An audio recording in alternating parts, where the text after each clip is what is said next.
buckets. From around the world to your backyard.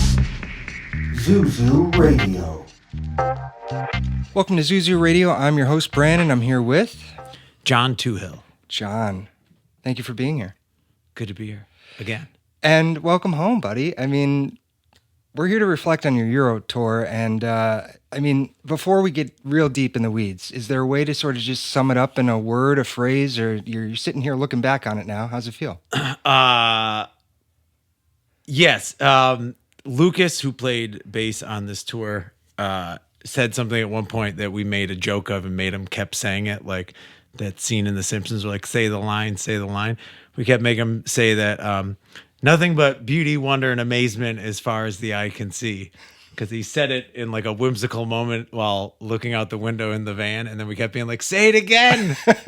Like not in like a teasing way, but in because we were all having a really good time. Yeah. I mean, from April, was it 21st to May 20th? Yeah, I just keep saying 20th to 20th because Keep it straight and even, yeah. Because I'm not going to remember exactly. 24 shows, 7 countries, right? That's kind of insane.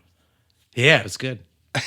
There was not, it ended up not being 24 straight shows because there was an accidental day off in Spain, but that's a less exciting story, so. Oh, okay. Accidental day off?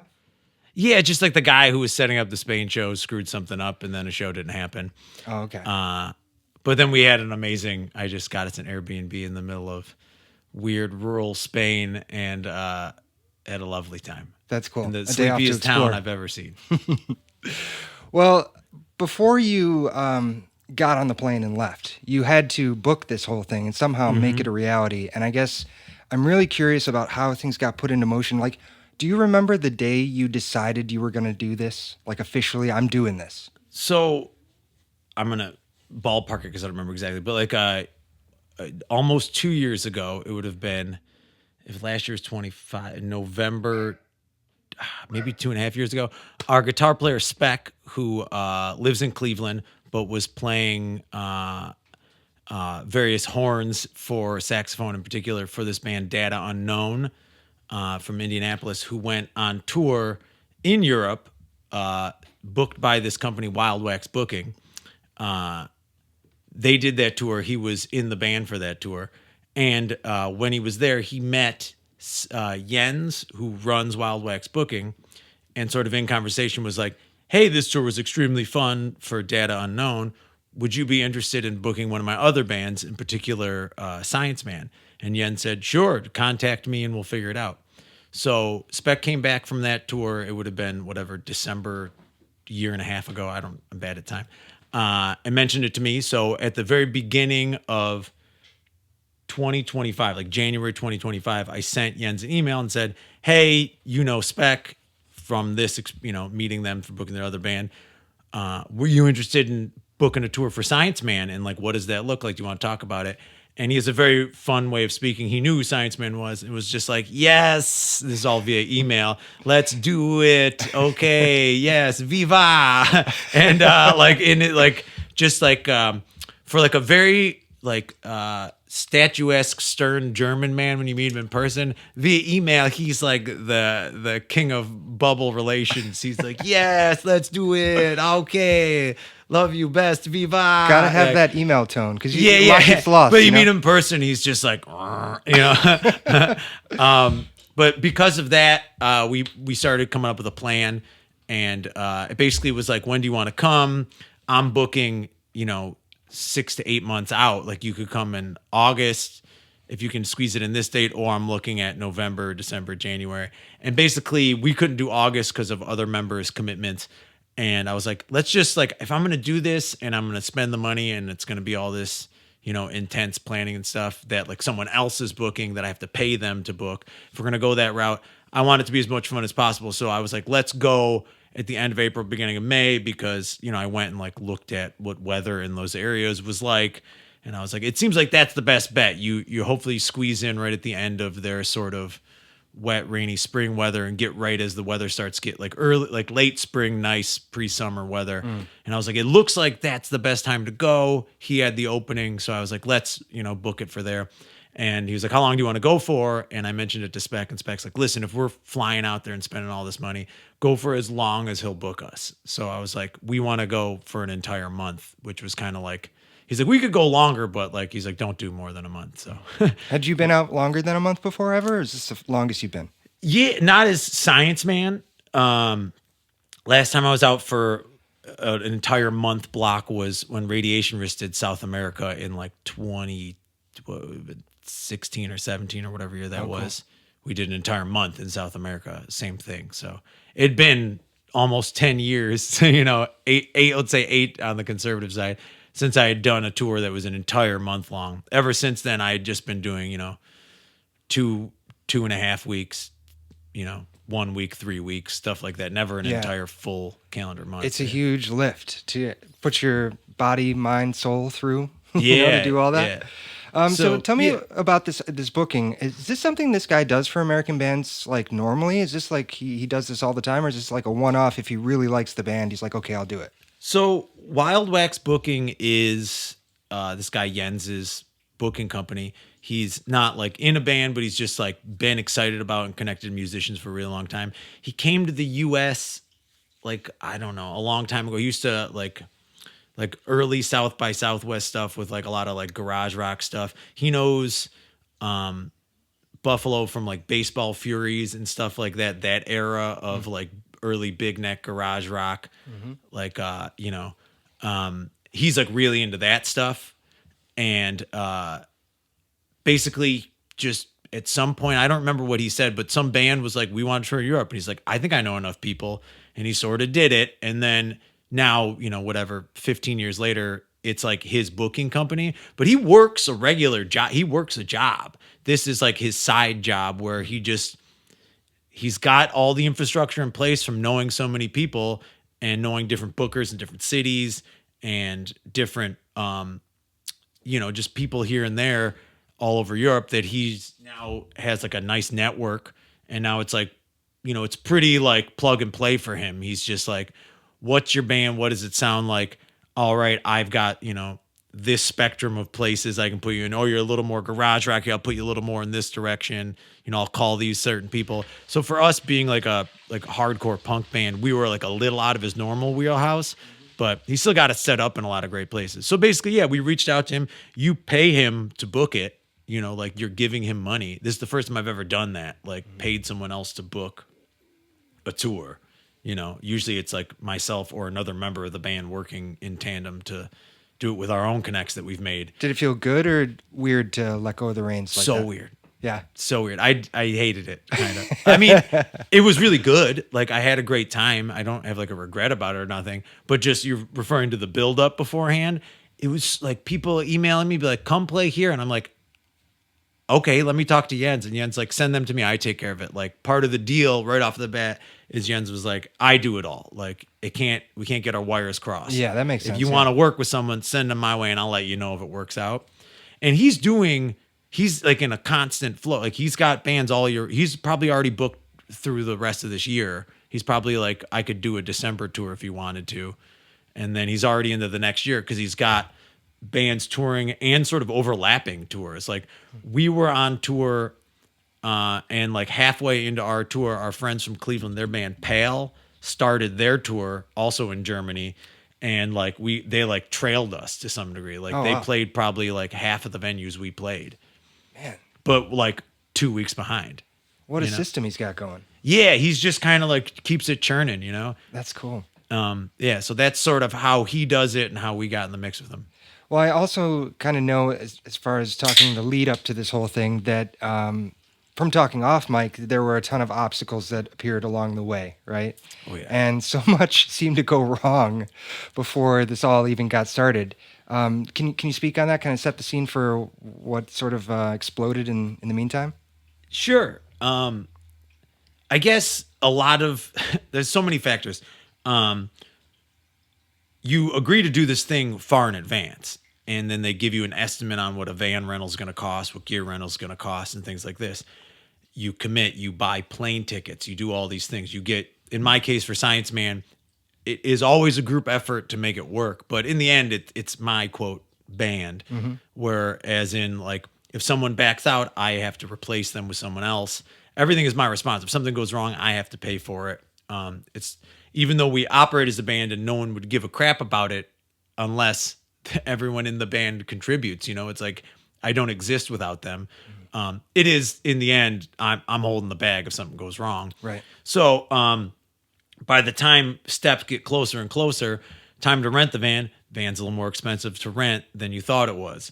U.S. illegally attacks Iran, causing a massive oil price spike. So, which, we saw some effects of that in the U.S. It's much worse in Europe. Europe is much more reliant upon that oil, as where the U.S. has other countries and sources, which we get the way to power our vehicles, So gas prices shot up right before we left.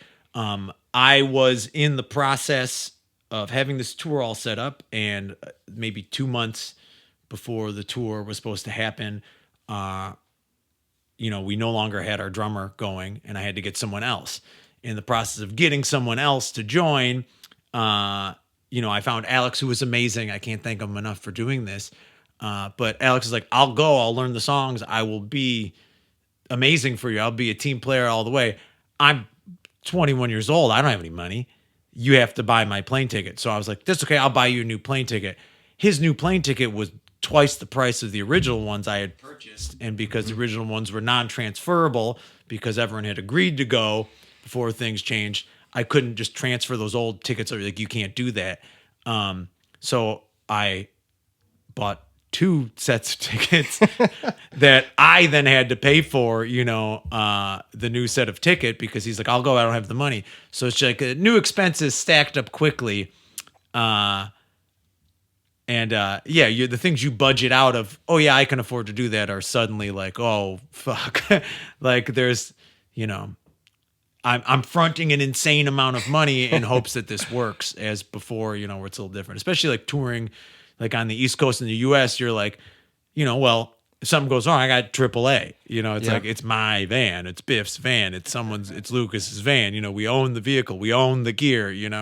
We can always just turn around and drive the 6-7 hours home from wherever we are if something goes wrong. There, it's like, I have to finish this tour. I'm in Europe. There's no choice. I've already booked the tour. I've paid for the guy to book the tour. I'm paying to rent the van. I've bought my sets of plane tickets I have to keep. It's like, so. Yeah. Oh my surprise God. expenses stacking all over. I'm getting the place. stressed just hearing about it. It was sounds horrible. crazy to try and carry so much of that weight yourself. And not only that, you didn't lose just one member, but 2 members. Yeah, Biff had to be sliced swapped the out. tip of their finger off the table saw right around the same time. Good news is Biff can play bass again. Oh, good. And as of whenever we're recording this, a week ago, they started playing bass again and can do it. Okay. Their finger has numbness, but works. So they don't feel the pain and they can play again. So, but yeah, they couldn't risk with stitches and a doctor being like, I don't know if you're going to be able to play bass in a month or 2 months or whatever. Everything I you're was trying to forced do to is- get another band member replaced last minute. Yeah. Who also is poor and can't could have been for its ticket. Thank you, Lucas. I love you. I'm glad you went. It was amazing. Yeah. Wow. I mean,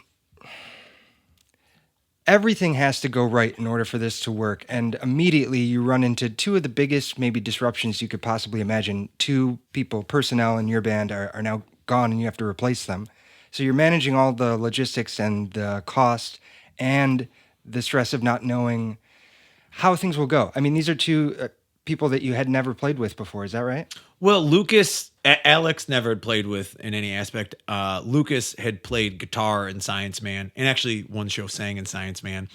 But I know Lucas pretty well, and I've met Alex a bunch of times, but we had never spent any prolonged period of time together, But at any point did you go, I think the bad omens are adding up here. Like, Oh, maybe yeah. I just need to back out. I pretty much was there after Steve wasn't going to play drums anymore and Biff had sliced their finger. I had called Spec and was just like, I got to just eat as many losses as I have here, which was like thousands of dollars.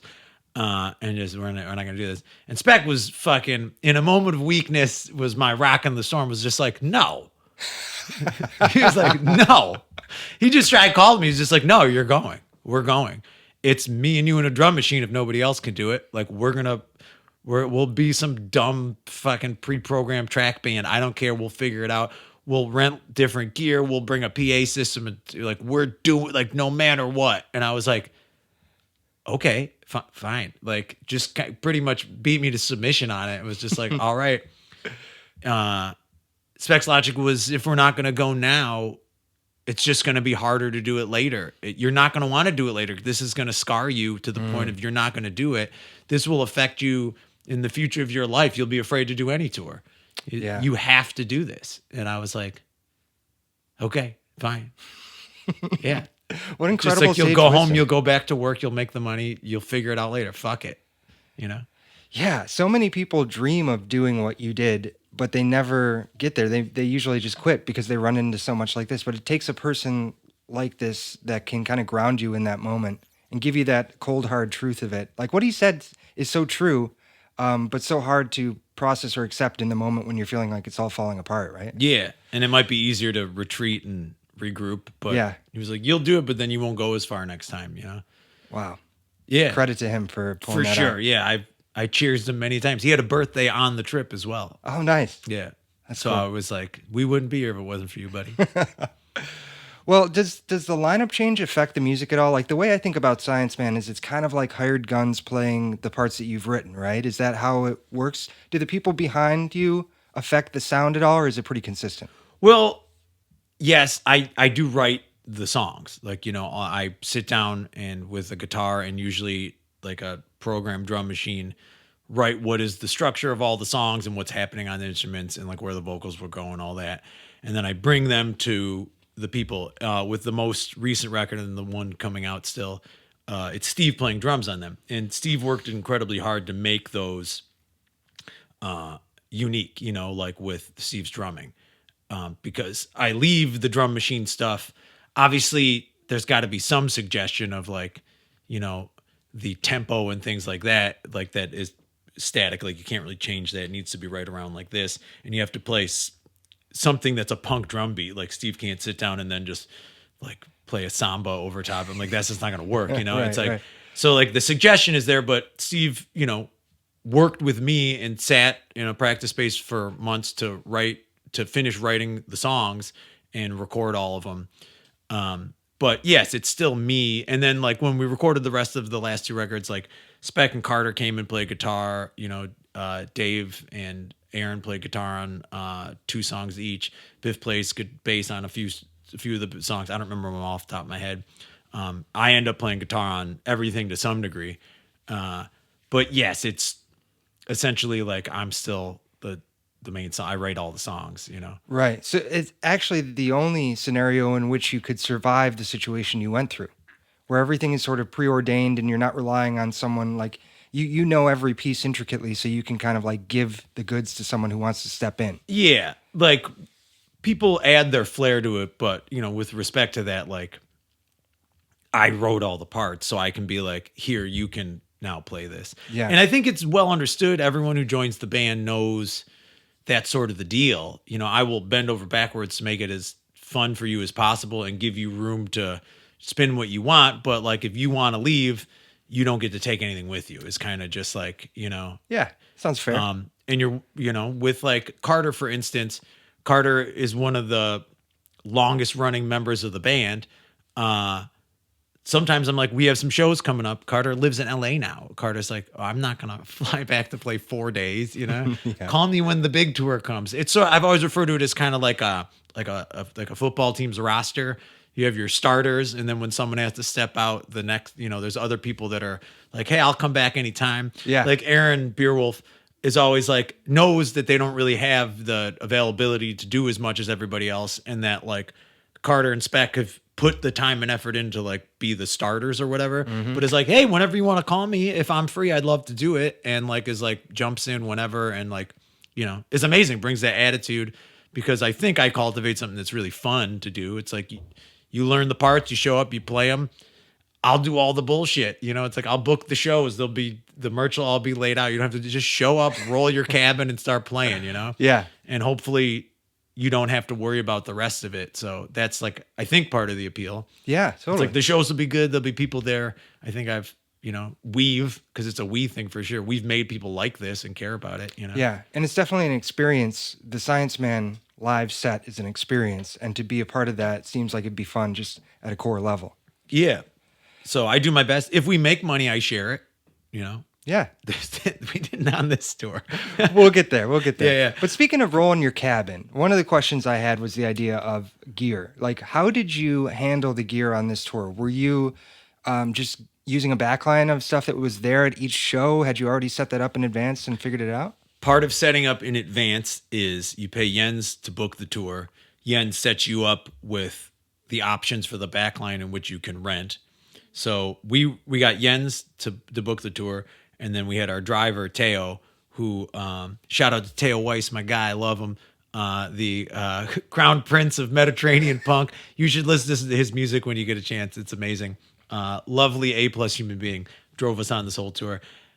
Teo gets the van and picks up the gear. It was all pre-figured out ahead of time of being like, we need, drum shells, stands, these type of things. You can really ask for anything that's within what they have available. Mm-hmm. So we're like, yeah, we want, this 212 super loud Fender style, like twin reverb style guitar combo. And then we need a head and a cab for this, like a Marshall and cab, and then whatever bass rig you can get us hooked up with. It's got to fit in the van, but you rent all that stuff because you can't bring that shit on a plane. Right. Yeah. You could rent guitars too, but we brought guitars and pedal cases for everybody, and that was it. Mm-hmm. Okay, but you had amps that were just dedicated to you that you were hauling along show to show. Yeah, we rented them. You could try it the way you're talking about. There was a lot of shows we'd get there and we'd go to load in and they'd be like, oh, we have this bass rig. And we'd be like, oh, great. We'll use yours. Thank you very much. Yeah. That's bigger and better than what we have packed into the van. Or they'd be like, this is, the kind of cab we have. We'd be like, cool, then we'll bring our head because that matches ohms and we'll just do it. So it's like occasionally you'd use the room backline. There was a surprising amount of times where people were like, can we just use your backline stuff? And we had certain limitations in the rental. It's like you can use the drum shells, but you have to have your own stands and things like that. Or you can use the bass cab, but you cannot use the guitar cabs. It's like that was what was agreed when we rented the stuff. So we had to do that throughout the tour, being like, you can use this, but you can't use that. It was surprising how often this happens in the U.S. too. It drives me crazy, where the touring band is responsible for backlining the show. I've been on the other side of that where I've appreciated it, where the touring band's like, we'd prefer it if everyone just used our bass cab because we want to use it. But a lot of times I'm just like, Jesus, like the locals should be worrying about that for you, Yeah, But definitely. Man. that was maybe the only way in which European culture puts the touring band not on the utmost pedestal. They take excellent care of you otherwise, yeah. That's cool. Well, a month on the road is a long time regardless of the country, and I'm wondering if, like, I'm thinking about my tours. The longest I've been out is like 2 weeks. And in those 2 weeks, there are ebbs and flows to the mental experience of this whole thing, where you might peak where you're like, I could do this forever. Or you might hit like a valley where you're like, I need to go home. Like, I'm done. I'm burnt. And I'm just wondering if you hit those ups and downs and where they happened on the tour and how it sort of pushed you along. About like day 3, I think I'm gonna die, and I'm washed. I can't do this, and my voice is starting to sound terrible. This is day 3, you said? Yeah, like day 3 and 4 of tour are my worst days. I'm like, every inch of my body hurts. I can't sleep.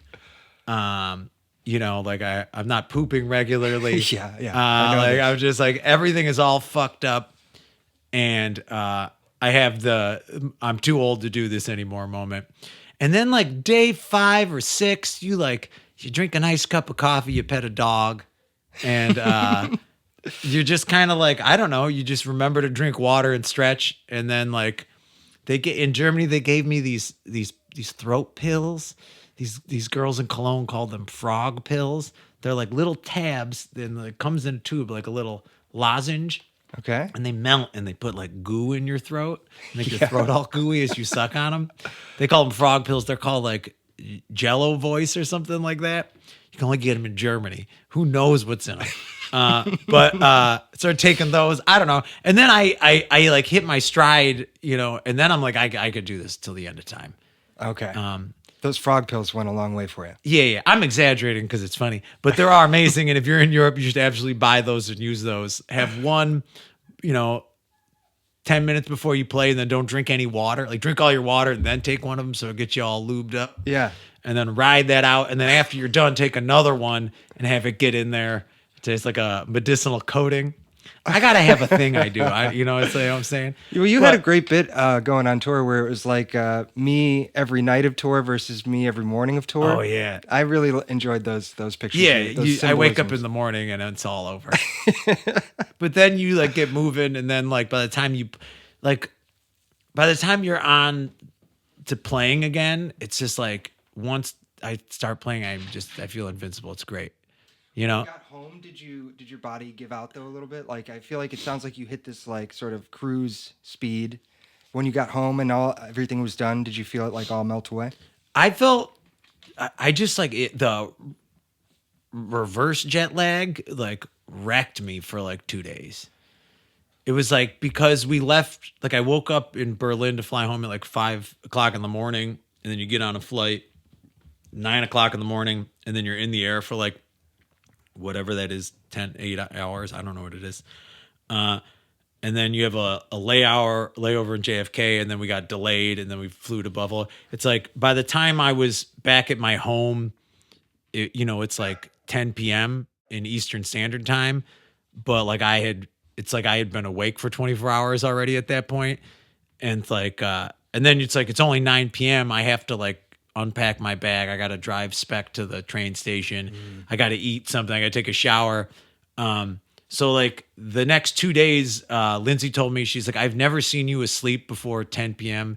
in all, 6-7 years of us being together. I've just never seen you asleep before 10 p.m. Both days you were like unconscious on the couch at like 9 p.m. just like completely shot. So yeah, it took me like 2 days to feel like a human being again, but I can believe that, man. Crazy. Yeah. Well, all right. So we've talked about a lot of the surrounding details. Would you be down to kind of take us show by show, experience by experience, what it was like to be out there and sort of, how was the first show? Did you get off on the right foot, or was it like tough to get moving? I did something cool. It would take way too long to do it, but I kept a tour journal this time. I did it in South America as well. Just as like the coolest thing about it is when you have someone else driving you around, you can actually like quietly sit and write in a van every day. Yeah. So I kept pretty good notes. It would take too long to read the whole thing, but sure, we can do a few of them. I mean, we can't talk about 24 shows. We'd be give me your highlights. First show, Berlin, Schokoladen. It was a couple of really cool things. I met a girl named Lindsay there because she had on a back patch that was like Rust Belt Weirdos. And I was like, yo, I know that. I haven't seen that in some ages. Like this girl, Britt, used to wear it. There's other people I've seen wear that. Started talking to her, and she's like from here originally, has been living there for like 2 years. Saw a flyer that there was a band from Buffalo, New York. Was like, I'm going to come to the show. Sick. And it's like one of those, we have tons of mutual friends, but didn't know each other. There was a bunch of people there. There was a guy who's an amazing experience, and stuff like this happened to me a lot on tour, which really like, I don't know, like a bit of an affirmation or a confirmation that I was on the right path of my life or something. Show starting off, guy walks in, he's wearing older gentleman, long dark hair, wearing a Hamiltones in Space t-shirt. And I'm just like, I like pointed at him, I'm like, where'd you get that? I was like, I must have sent that to you. I don't even know how you'd have that otherwise. Yeah. So we start talking for a minute, and he's from 2.5 hour train ride north of Berlin in Rustock, I think is what he said it was. His name was Christopher, maybe. I wrote it down. Anyways, we start chatting, and he's just like, yeah, I've been buying stuff from your label for like 6 years. Basically saw Science Man was playing here. Science Man was the band that introduced me to your label. I really like it, and I like all the things you do. Obviously, I'm wearing a Hamilton shirt. Basically said to me, I saw that you were coming, and I knew if I didn't go, I'd regret it. So I just said, fuck it, and bought the train ticket, took the day off of work, came down and came to the show. Then we played, and he like was up front fucking headbanging the entire time, going crazy, like having a blast. Afterwards, he came up to me. You know, I was like, make sure you say goodbye to me before you leave, because we were all running around. People were filing in. He came back, talked to me at the end, and he was just like, man, basically saying my life, I haven't been feeling great lately, and I've had nothing to really get excited about, and I've been feeling really like bummed and in a rut. He's like, I saw you were playing, and I was like, I got to shake it up. I got to do something different. I'm buying this train ticket. I'm coming down. I'm going to see this band I like play. I'm going to have fun, and then I'm going to just enjoy it. And he came up to me and just gave me a big hug. I was just like, man, I really needed this. This was really great for me. Thank you so much. You know, hopefully I'll see one of your bands again. And like, you know, I'll keep ordering your stuff when I can. Cause once we started talking, I was like, I've definitely mailed you a bunch of packages over the years. Yeah. And it was just, you know, it wasn't like weird, like super fan or anything. He was just like, I like your band. And this gave me a reason to get excited and break up my normal life for a day. And I was like, wow. Like, I don't know. Like day to day when you're in a band, you're just thinking about, I'm having fun, I'm doing my thing. To have someone tell you like you really did something positive for me just by being yourself and doing your thing was like, man, I was it's powerful. pumped up the whole tour. I was like, bring the whole thing out. I can handle anything, you know? Yeah, what a way to get started. Yeah. Yeah, just really got me feeling just like good. Like there is like power to what we're doing in a good way. Like my stupid little band from Buffalo that is just my fun thing is like matters to somebody, even if not like your band changed my life. It's just like, hey, you gave me an excuse to have a better day one time. Yeah. Like shake my normal up and do something different. It's like, those little things. Yeah. And it seems like that was somewhat of a common refrain, that you were encountering people who were already familiar with your work. Did you know that you had some sort of foothold overseas already? Like, can you see in your stats or whatever, like that people are buying and listening over there? I mean, I know I mail stuff all over the planet. That's you pretty know, sick. And I've had different distros in Europe buy a stack of records from me, so people can buy them over there. And I see, you know, that like, you know, something on like Discogs will pop up, or simply someone that does like a European radio show or whatever, or follows a YouTube page, shares, they're from Europe or whatever, shares something that we put out. So it's like, I know from that somebody over there is listening, you know, whether or not it's bigger than that. You'll be happy to know that a few times people referred to me as the guy from Mismatic Guru, not Science Man, who is also in, you know, John, who's in Science Man. That's They're crazy. like, oh, you're the guy from Mismatic Guru. Like you're one of the guys. And I was like, yeah, that's what, all right. That's trippy. Yeah. And like a bunch of people being like, why, like really, or being surprised while talking to me about other stuff, realizing that through conversation, being like, wow, your band's like awesome. Like, why don't you guys tour over here? And I'm like, we don't even tour in the US. We don't even play shows. We don't know how to play the song. Yeah. I was like, we can't, I don't know, we need more people.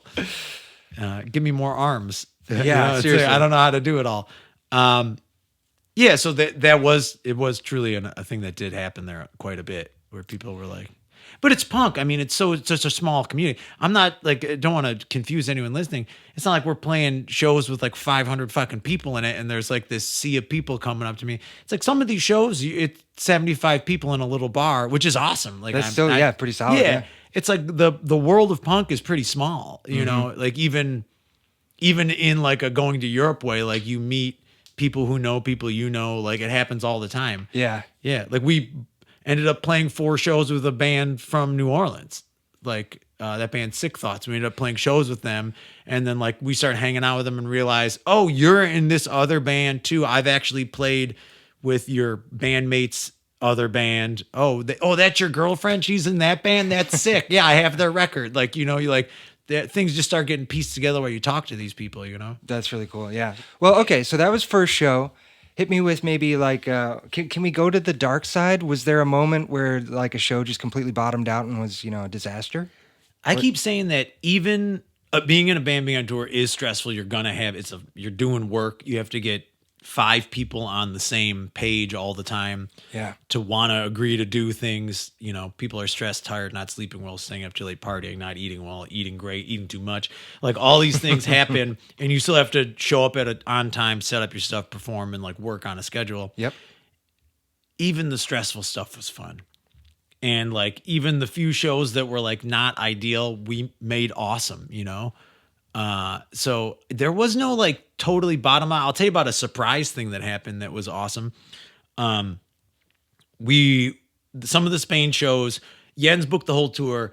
Occasionally, like the Spain things, he handed off to a different guy he knows, which is like all in his wheelhouse of things to be like, can you set up these shows? One of the shows didn't work out, and it was like the night before we were like, where are we playing tomorrow? Can you like give us information? And the guy eventually sends me a message on WhatsApp, drops a pin in like Basque country of northeastern Spain. It's either Ibar, but that's the name of the city. And he's just like, go here. There's a party you're playing. And I was like, what? Sounds like Green Room. Yeah, it's exact, dude. So we're like, what the fuck is this? So we drive, and like, there's like this very like, you drive along the highway in that area, and it's pretty dense, like green sort of forested area. And then you like come around, all of a sudden there's this massive city tucked into like this big crevice, right? That like tucked into this valley. So we go down into this city, which is, we're like, I don't know, I can't tell how big or small this city is. And we end up driving to this building, and we come up this back road along like literally the edge of, like, you can truly say at like the end of the map. Like you're playing Red Dead Redemption, you can't go any further up the hill. Yeah. Like you're at the end of the map, and we're coming up the side of the hill at the end of the map to go alongside this warehouse that's against it. And we park, and we're like, what is this warehouse? So we start walking up to it, and there's, spray paint tags all over the graffiti. And we walk inside, and it's like in the Ninja Turtles movie, the 90s ones, where they're at the Foot Clan, and it's just like skateboarders and punks everywhere. But it's like a little more like heartwarming, because there's also like there's a kitchen, and they're making food for everybody, and there's somebody like selling weed, a bunch of people selling art. There's like a tattoo station. There's a screen printing shop, all built into this like warehouse that turned out to be an old ammunitions factory from World War II. So the first floor of that we walk into is like people skating and all that stuff. We go up to the second floor, and it's like more skate ramps and things they built. We go up onto the, I guess, fourth floor, because it's like the top of the roof, and there's like a bar up there. There's all these raised beds. There's hundreds of people, and this is the party for their free DIY space. It's like their 5th or 8th year anniversary. I apologize, I don't remember. But we meet the people who are running this space, and they're all like, oh yeah, this guy called us and said there was a band from New York, and like we were gonna take care of you. Thanks for coming to play here. It's gonna be great. The party's here all day, and then we're moving around the corner to the other squat house space to have the show. So we hang out there all day. They're like feeding everybody, like booze and food, and hanging out, having a great time. And then we go over to the other space, which is like a little more in quote the city, like in the city that's there. It's the craziest place, that city. It's like, it's tucked in this valley, and they clearly like built the basic infrastructure for it. And then as the city expanded, they just kind of like free form were like adding to it in crazy ways. Like there's like houses that like butt right up against the highway at certain points, like because there must be like different laws about like architectural engineering things. They're like doing stuff maybe you're not supposed to do, but it's like this crazy, beautiful, tightly packed little city. And we go to this squat house, and they let us in, which is like, I think it must have been like an old hotel or something, because you go up to the second floor, and there's this huge room, and it's like, this anarchist punk squat house thing that's huge. There's an enormous stage, and we're like, this is going to be crazy. And they're like, yeah, set up, sound check. All the people from the other party plus more will be coming here tonight. So we set up, get ready to play, and 200 fucking people pack into this little warehouse spot, and we play. It's awesome. Kids are going crazy. There's kids in the front, like in the pit, like shirtless, smoking cigs and doing speed in the pit, like going crazy. People were just going absolutely wild. It was like awesome. And it was like 17 hours before we're like, I don't know if there's a show. And now we're at like literally the coolest show I've ever played, with people going absolutely ballistic. At one point, this kid grabs a mic from me and just starts getting everybody doing this chant. And I don't speak Basque because they don't speak Spanish there. They speak Basque, which is its own language. I'm not equipped enough to completely explain to you sort of the cultural and political standpoint of they want to be their own country. Sort of, you could say like Quebecois in Canada is the easiest comparison of we want to be respected and be our own people, but like we keep trying to break off, and every year there's a vote, and the country says no, you have to stay part of this country, something like that, right? Okay. Sparing the details. This kid gets all these people chanting something. I don't know what they're saying. That makes me a little uneasy at times to be like, what is he got everybody chanting? Gets this whole room of people chanting something, then throws me back the mic, and we continue and finish the end of our set. After it's over, not everybody speaks English, but a lot of people speak some. I meet this girl who's talking to me at the merch table, and she speaks perfect English and is from there, and we're talking, and I'm like, hey, can you tell me like what that dude was saying? Because he's come over here and hugged me like 5 times, but like, I don't speak Basque. He don't speak English. It's just like 5 words we can exchange between each other. I'm like looking up how to ask questions on my phone and trying to say stuff to him, And she's like, oh yeah. She was like, basically what he is doing was, so to give you background, Basque wants the respect of Spain. They don't feel respected. They want their own culture and they want to be their own people.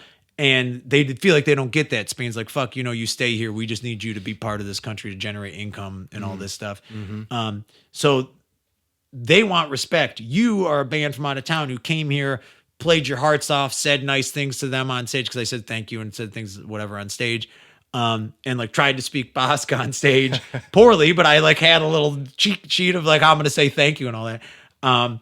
They're like, they were excited that you came and played your hearts off and showed respect to them in their country and in their place. They're returning to you by saying, basically, fuck you, Spain. We are Basque. You're with us is basically like what that chant is. Like they're saying in all of our troubles, we see you as one of us. Oh, and I was like, so that's good. She's like, yeah, that's like the highest respect they can give you. Awesome. That's my understanding of how it went. And I was just like floored by that to be like, man, less than 24 hours ago, I was like, oh, fuck this guy setting it up. We lost our show and now he's going to stick us in the middle of nowhere at some place I never heard of or whatever. We weren't being negative about it, but we're like, he's going to play a birthday party. What the fuck is this going to be? A lot of uncertainty. And we find out we get there because you have to just say, okay, let's just play it cool and show up. Maybe this will be awesome. Let's stay positive and have a good attitude. And because of that, we were rewarded with this incredible experience. And met all these great people there and had a fucking incredible time. Learned a ton about a piece of the world I didn't know a lot about. It was just like, you can't get pissed. You can't get mean. You have to be cool, calm, and respectful in all situations, and you'll be rewarded for it, Yeah, you give what you get kind of a thing. I feel Absolutely. like tour miracles are a thing that happen. Like, Yeah. every time I've been on the road, there have been moments where it seemed like something was falling apart or we narrowly avoided like a complete travesty. Like there have been times where like the van broke down and miraculously started again, and we're in the Lincoln Tunnel and we're trying to push it out. It's like there are a lot of moments like that where suddenly you're just saved by the grace of trusting in the experience. It sounds like that's what you did there. And I think it's that plus your attitude. Like everybody's a sponge and you're never more than an arm's length away from anyone else in your band. So like, Right. if you start getting pissed and like kicking and stomping and swearing, even if somebody else is messing with you, it's like you got to try to you got to keep this even keel because you'll be rewarded for it. Like by staying calm and cool, you'll get through it, Yeah. Especially if you laugh at it. I could tell you 100 stories on this trip of being in a bad situation, some of which end with us laughing through the chaos, and it's like, that's why you survived it. Cause you were able to say, well, it's all fucked up. Yeah. What else am I going to do, Right. You just got to keep moving. And if you like stop to scream or cry or just wallow, then you're really just weighing everything down. The energy between bandmates on tour is something really special. It's kind of like you build this family element where since you're around each other every second of every day and you're all pointed towards a singular goal, the support and the bond is deeper than many other things, many friendships and family things. And so I feel like there's a time too when you come back from tour that it's sort of hard to separate yourself from that family that you've built, because there's like so much protection and safety and good feelings in there, and the shared experience of something that is, you're telling me this now and I'm like, wow, this is really cool to hear about, but not being there with you for it, that's different. When you guys get together and remember this, I'm sure it's like so much deeper, you know? Yeah, That's really amazing. Yeah. It's a brotherhood. yeah, especially like for instance, I had never spent that much time with Lucas and Alex before. I had done it with Spec and Carter a million times, but like going in with two people, like Carter met Alex to go on this trip 2 days before the plane took off. They had never met before. Carter flew in and just was like, I know I got John and Spec. We're a team. We've been together. I know those guys have said I will like Lucas and Alex. I trust them. I think this will be okay. They shook hands in the practice space when we had 2 days to practice before the tour kicked off and met for the first time to go spend an entire month never being more than like an arm's length away from each other. And they're all friends now. Like everybody sends, there's a group message. Just like they kept a cool, positive attitude, met somebody amazing because everyone was good to each other. Now it's like, I'm sure those guys, they don't even need me as the middleman anymore. They could call each other and, because they're their own friends as well, I love that. It's so much bigger than music, I feel like we keep kind of circling around this thing. Like the music is, it's like under the microscope and it's what you see right in front of you, but you're affecting people's lives, people's friendships, having a bad time, taking the train, coming down, seeing the show, feeling better about it. It's just, it's a powerful thing. Yeah. I'm curious about this, speaking the language on stage. Did you attempt to say thank you in the languages of the countries you were at on stage at each stop? Yeah, almost always. Yeah? Yeah. I would just kind of look it up on my phone. It was tough because we went from Germany to Belgium to France to Spain to France to Italy to Switzerland to Czechia, then back to Germany. It's like, so there occasionally where you would switch it like every 2 days, you'd end up with like a different language. Yeah. And you'd be like, man, I was just starting to figure out how to do that. I'll say a couple funny things. One, always, you can't just walk in and start talking English at somebody. The good news is if you walk in and you start trying to like un café bitte, like in Germany, be like, one coffee, please. 90% of the time, they're going to look right at you, hear how you're making the pronunciation and go, Americano, okay for you? And you go, yes, please. And then they're like, I'm not here for you to practice your shitty, like my poor English is better than your near non-existent German. Yeah, so many people usually can do that. And if they can't, smiling and pointing and just knowing how to say please and thank you will get you through a lot of jams. Yeah. Like just being like that. Getting on stage at one point, I think it was in Spain. I got on stage and I was just like, hello, my friends. We are Science Man from Buffalo, New York. Thank you for having us. Said something else. And then I was just like, lo siento, no habla español. And, after the show was over, and then I was like, that's all I got. I'm going to have to speak English now. I'm sorry. Thank you very much. I said a handful of things that I had memorized in the van on the way in. After we played, this girl that we knew that came up and started talking to us, and she was just like, it was very funny at the beginning. You greeted everyone and said all this. Then you said, I'm sorry, I don't speak Spanish. She was like, everyone was like, but you're speaking Spanish right now. I was like, no, that's it. I just memorized like the 5-6 phrases or whatever that I wanted to say, and like to kick it off. And I think that's important to at least try, to do that if you can. Yeah. I think it, you're Americans don't look good in the world right now. Like, and it's very, very real out there that everyone's like, what the fuck is wrong with your country? Yeah. And dude. everybody running it. And why aren't all of you, literally violently reacting to this? And you have to be hyper aware. Like, obviously, you don't have to have that conversation with everyone you meet everywhere you go. And if you're in a punk band, they know where you stand. It's like you're obviously not in support of what's happening. Right. But it's like, it's just one more layer of like, you need to like, it's not the time to be fucking horsing around, like, getting up there saying silly things. Maybe just be like, smile, be respectful and do your thing. And then later you could be your complete jokester self. But it's like, there's a certain amount of like, yeah, just get up there, say hello, thank you for having us, I love you, thank you. Yeah. It's like it's not so hard to just take the 5 seconds to set the tone right. And it goes a long way. Whereas here in the US, I can start bullshitting right off the bat, because it's like there's. Well, that was one of my questions was going to be, the difference between touring in Europe and well, I guess the question was more like, is there still a draw towards like the American mystique of punk or art, or did Trump ruin that too? Do people still look at American bands and go like, wow, I'm inspired by what's happening in that culture? Or is it completely obscured by what we're doing in the world and all the trouble we're causing?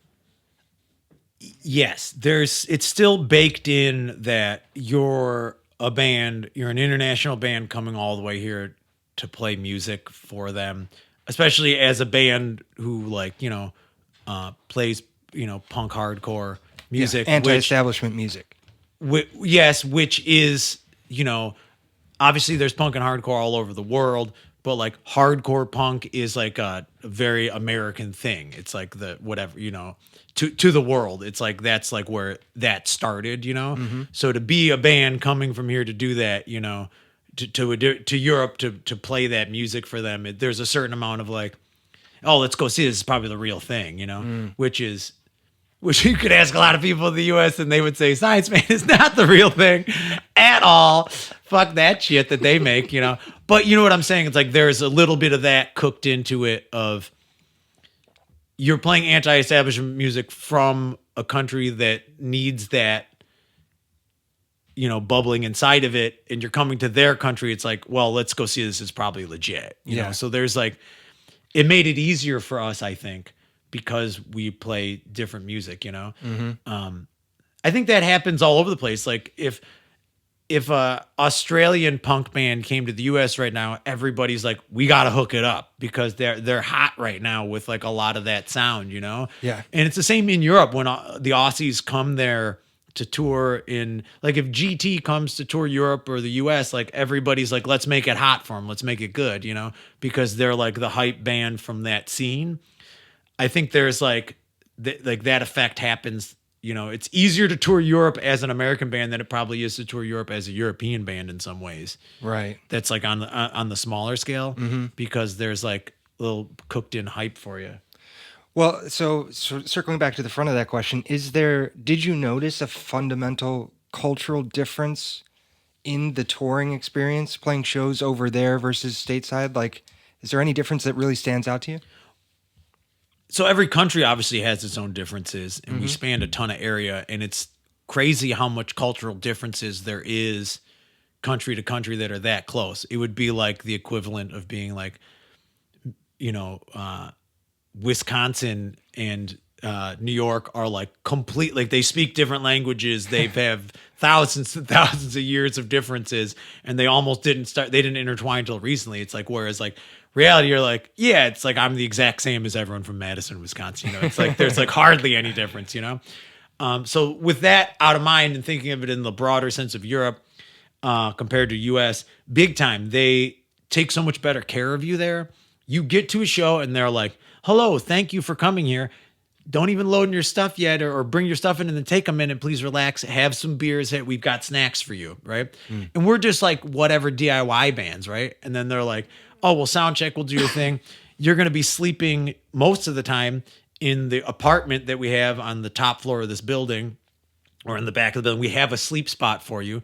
When do you want to eat? This is the time that are doors. We're cooking a home-cooked giant vegan meal for you. You can drink all the alcohol you want to drink. You can drink all the whatever you want to drink. If you need anything, let us know. We'll run to the store for you. Like, what do you need? Like across the board, because that's how they like take care of bands. And none of that comes out of your payment. Like, it's not like, oh, we did all this stuff for you. Now you're like, instead of $300, you're getting $200 because we spent $100 on like, items for you or whatever. It's just like, oh no, we got that. Don't worry about it. And like when the show's over, they're like, no, leave all your gear here. It'll be safe overnight. You're sleeping upstairs. Here's a key. What time do you plan on leaving in the morning? You're like, we got to hit the road at 10 a.m. They're like, cool. Someone will be here to lay out breakfast at 9. Wow. And you're like, breakfast? They're like, yeah, there'll be fresh bread, hummus, apples, veggies, coffee, croissants, like all this shit will be laid out for you. So when you get up in the morning, you get a new breakfast before you load out. We don't want you loading out now because we don't want your van getting broken into. And you're staying here anyway. We'll have somebody come back to let you out. Whereas in the US, you're like, hey, what's up with the band tonight? And if you're playing like any sort of venue that's not like a private DIY space, they're like, well, there's 6 of you. All right, here's 5 drink tickets. You got to be out at 9 p.m. You're like, dude. oh, okay. You know, it's like there's like so much more like you get it, or we'll give your tab a discount at the end. They're like, no, you're the band. The reason people are here are because you're playing. So you just get to have whatever you want. Yeah. It's like crazy. Like the way they take care of you is just so that much, would happen so at, much like, better. It's inspiring. I know, like when bands come here to Buffalo and I book them, I'm like, yes, you can stay at my house. I'll make you something to eat. Yeah. In the morning, I'll have some bagels. Like I tried to do a similar version of that, but it's not even to like the degree they have there where it's cooked into the whole experience. Like we don't even, most of the time we didn't have to leave the venue. Like we'd play and it'd be awesome because the venue would be in the center of the city. So you'd wake up in the morning, go hang out in the city all day, and then come back to the venue at like, noon to grab your shit and load out. And you'd be like, oh, we just had like 4 hours smack dab in the heart of things to walk around and check it out and really feel for it, and then come back and grab our stuff. Our van was parked in the safe parking spot they had or the whatever, Man, Yeah.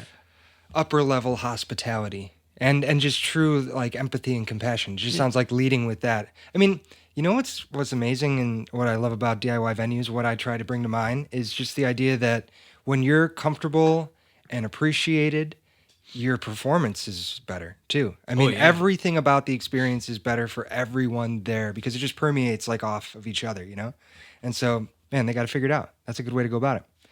I got to ask you about your tour scribble book.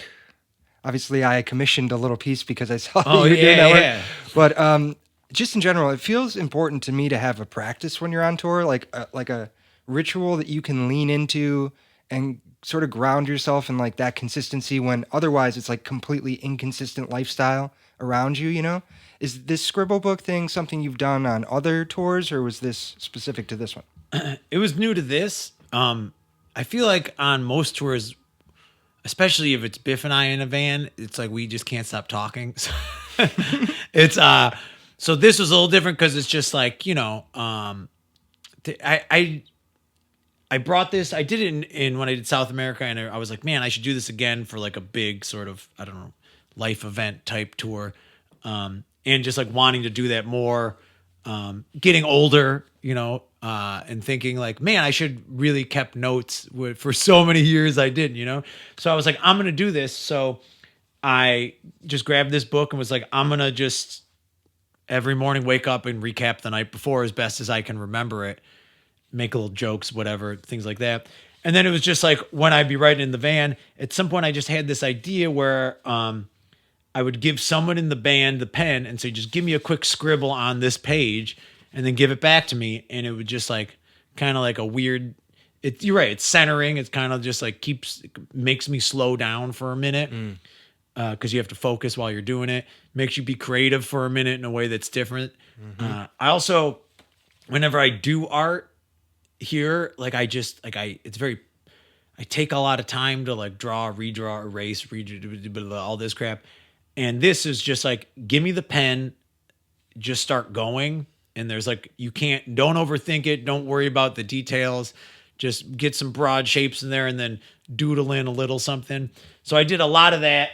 And also like sort of to not, not everything is precious. You just have to put them out in the world. I would then write people's name on it, rip the page out of the book and give it to them. Yeah. So I did it for like tons of people we met on this tour. That's cool. Just like, whoever's doing sound at this show will be like, hey, can you scribble on this real quick? And then doodle it in like before the show starts while I'm eating something and then being like, hey, here you go. I hope you like it. And then, Yeah. And it's a great way to just, on the road, there's a lot of time. There's the waiting, and it's a good way to not only create sort of like a social connection with someone, but also just to spend the time in a way, Yeah, exactly. And it was just motivation to get better at drawing and not thinking, just doodle, sketch, like it just to make myself break away from a way that I always try something new. You're doing this whole world of new things. Commit yourself to something new as well and try to bring that home with you, you know? Yeah, and it's so different from your usual approach, which is sort of a perfecting of the idea over time. You know, Yeah. and this is like very quick and easy and just Yeah, I would take 20 minutes and hand it to somebody. Yeah, You know, I love sometimes that. faster, sometimes longer. And it just like if it got distracted, you set the book down, do something else, come back 10 minutes later, and be like, oh, I got to finish this for them real quick because Yeah.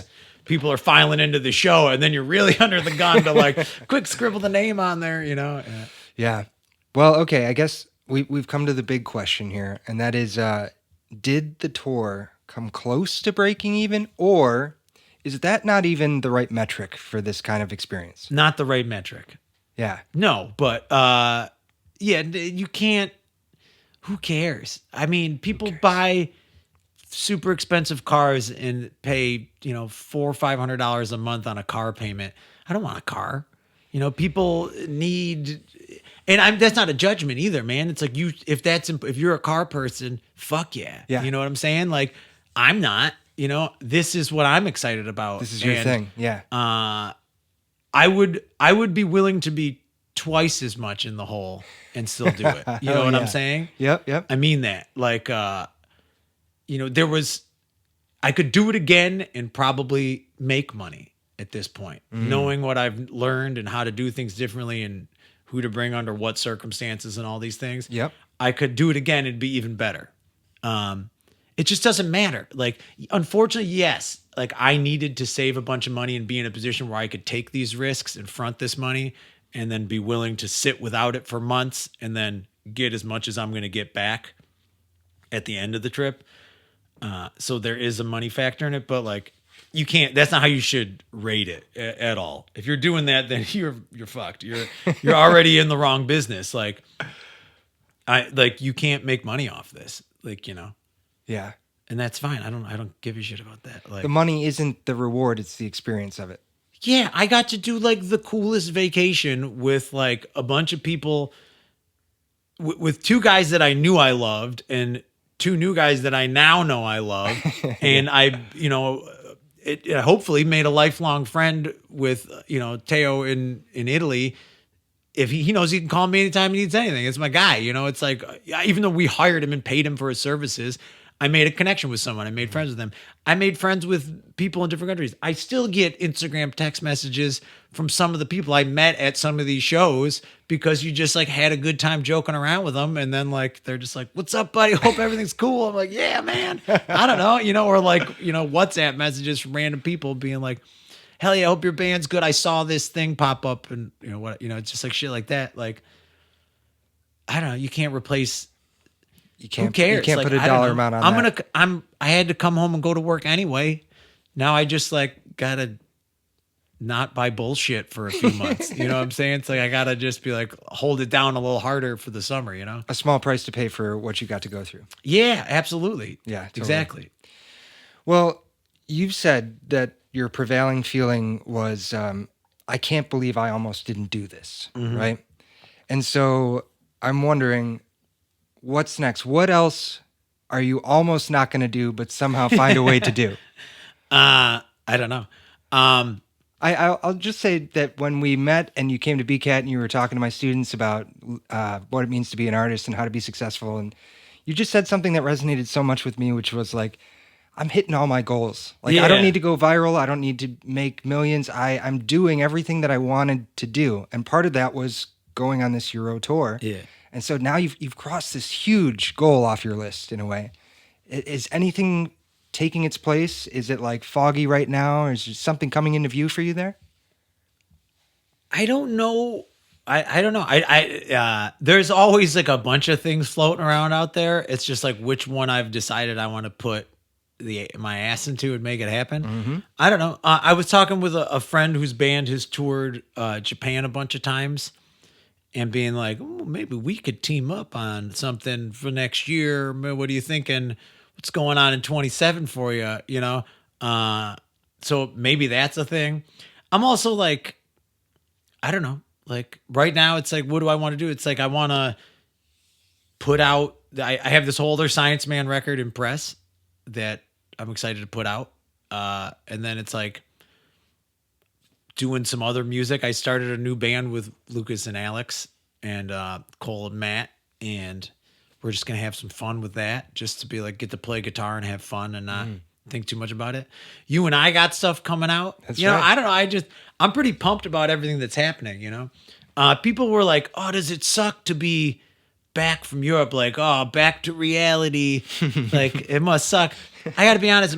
I in general, like the reality of the world is garbage, but like my personal reality is very good. Yeah. Like, I'm like, cool. I love going on tour. And if someone was like, at the last day of Europe tour, if Jens called and said, I have a whole second 3 weeks booked, I go. Of course I go. I keep going. I'm like, all right, we're already here.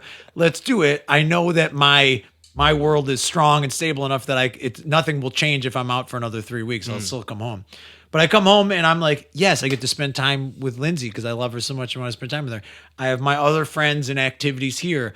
I have other music projects that I'm excited about doing. I have a cat and a garden and a house, and I get to come home to a job that's incredibly supportive. If I had called Mike and Meg at Marble and Ryan and said, I'm so sorry, I need 3 more weeks, they would have been like, fuck, John.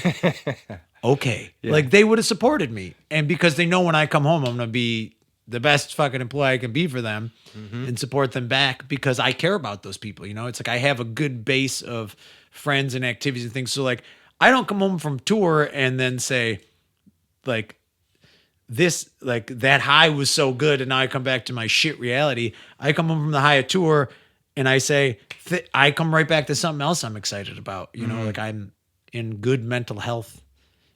Maybe for the first time in a while, but Congratulations, at least at this man. at this height, you know what I'm saying? Yeah. Where I'm like just pumped about doing that trip. Before I went on that trip, I was like, I can't believe I almost didn't do this because that was also like I was like, I'm just not going to do anything anymore.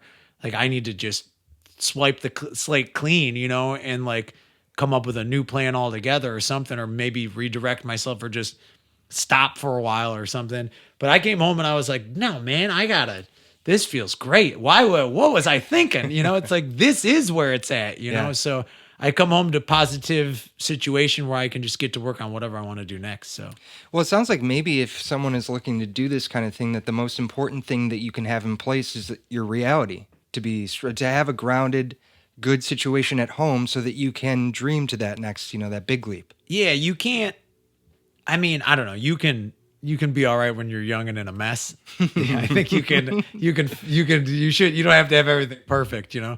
But like, as you're older, it's like, you gotta build your castle to handle the attack. The onslaught. Yeah. I mean, I built my whole life around this, you know, like this is what I do. Yeah. And like, I maybe didn't know I was building that, but like, at some point, I was like, oh, I'm 42 years old. I'm not young. I'm one of the oldest people in the room when at a punk show, you know? But it's pretty close. I'm in the top 10 for sure. You know what I'm saying? And like, you have to unfortunately have some sort of financial plan for yourself. You got to work hard, save money, and make a plan. You got to have somewhere to live. You got to have something positive to come home to. Otherwise, it's like, just a crash, you know, and it's like, Yeah. which is, you know, you don't have to come home to perfection, but you got to have something, you know, the whole thing, you know, rises together. So. That's right.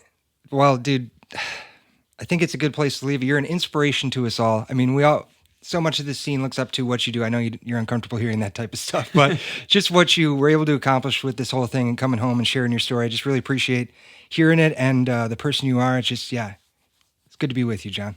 Love you, bud. Love you too.